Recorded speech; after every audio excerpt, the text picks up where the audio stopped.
Welcome to 7 TV. నా పేరు శ్వేత. భవన నిర్మాణ కార్మికులకు గతంలో చెల్లించిన సంక్షేమ పథకాలన్నిటినీ అమలు చేయాలి. అనకాపల్లి జిల్లా గొలుగొండ మండలం జోగంపేట భవన నిర్మాణ కార్మికుల సమావేశంలో అడిగర్ల రాజు మాట్లాడుతూ రాష్ట్రం ప్రభుత్వం నుండి భవన నిర్మాణ కార్మికులకు డెలివరీ, పెళ్లి కానుక, సహజ మరణం వంటి ఖర్చులు ఇస్తామని ప్రకటించారు.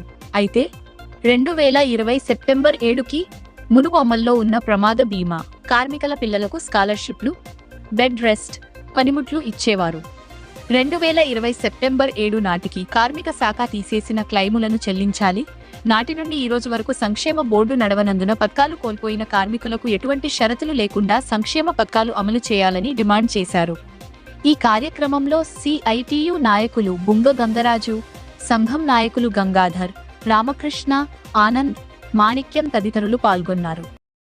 నా పేరు అడిగర్ల రాజు, సిఐటియు భవన నిర్మాణ కార్మిక సంఘం జిల్లా గౌరవాధ్యక్షుడిని. ఈరోజు గొలుగొండలో భవన నిర్మాణ కార్మికుల జనరల్ బాడీ సమావేశం జరిగింది.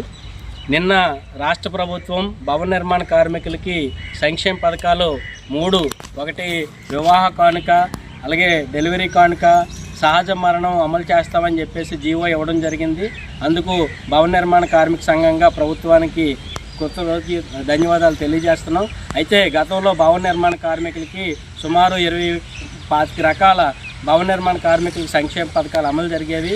వాటిల్లో ప్రధానమైనది ప్రమాద బీమా 5 లక్షల రూపాయలు ఇచ్చేవారు, అలాగే పనిముట్లు ఇచ్చేవారు, అలాగే భవన నిర్మాణ కార్మికుల పిల్లలకి స్కాలర్షిప్లు ఇచ్చేవారు. ఇవి ఇప్పుడు కొత్త పథకాల్లో లేకపోవడం అనేది భవన నిర్మాణ కార్మికులకి నష్టదాయకమని చెప్పేసి మేము భావిస్తున్నాం.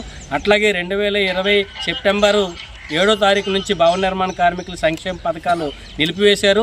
అప్పటి నుంచి ఇప్పటి వరకు కూడా భవన నిర్మాణ కార్మికులు చాలామంది అర్హులై ఉండి పథకాలు అమలు జరగక ఇబ్బంది పడ్డారు. వాళ్ళందరికీ కూడా ఈ గ్యాప్లో ఉన్న అర్హులు అయి కోల్పోయిన వారందరికీ కూడా అవకాశం కల్పించాలి. అలాగే 2020 సెప్టెంబర్కి ముందు ప్రభుత్వం కొన్ని వందల క్లైములకి స్క్రూటినీ చేసింది. వాళ్ళకి పథకాలు ఇవ్వచ్చు అని చెప్పేసి స్క్రూటినీ చేసి ఫైనల్ చేసిన లిస్ట్ ఉంది. దానికి కూడా భవన నిర్మాణ కార్మికులకి పథకాలు చెల్లించాలని చెప్పేసి డిమాండ్ చేస్తున్నాం.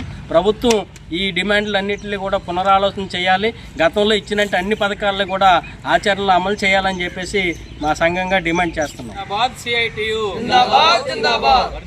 భవన నిర్మాణ కార్మికుల ఉండండి నిరంతర వార్తా స్రవంతి మీ 7 టీవీలో.